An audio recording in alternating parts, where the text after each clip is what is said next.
Deputy Pauline Tully. Minister, first of all, I want to welcome this amendment to the Nursing Home Support Scheme and happy to support it. In fact, it is long overdue. For years now, many families with small farms or businesses have been charged the 7.5% of the value of the farm or business to pay for nursing home care. And it's basically draining those farms and businesses and making them unviable. So I'm happy to see that the 7.5% will be capped at 3 years. However, I do believe it's not going to be retrospective, which I think is quite unfair because of the length of time that it has taken for this bill to come to the Houses of the Oireachtas. There are many families out there waiting for this, something which has been discussed over a number of years, but nothing done.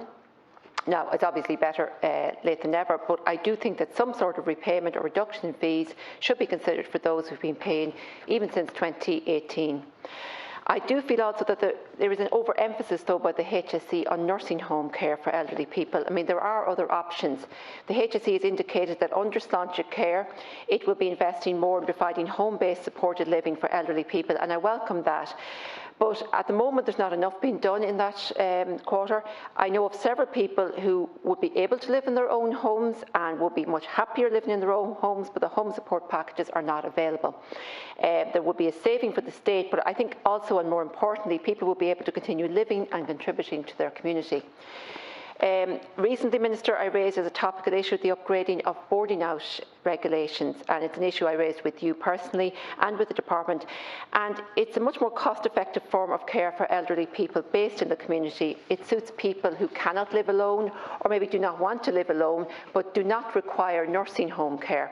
So I do think it and other options need to be looked at, as there's far too much emphasis on nursing home care, and in fact many people being discharged from hospital are directed towards living in a nursing home instead of looking at what other possible options might suit them. So while I understand that may be the most suitable option for many, it is not for all. Also, Minister, the programme for government contains a commitment to reform the nursing home support scheme to incentivise renting out vacant properties and encouraging vacant accommodation to be brought back into active use. Now, it's disappointing it's not been followed through in this bill. I mean, there was potential to free up approximately 9,000 properties if that had been included within this bill. And we are in the middle of a housing emergency, and that would have been a most welcome move. So that's unfortunate, but I do welcome the amendment as it is. Thank you.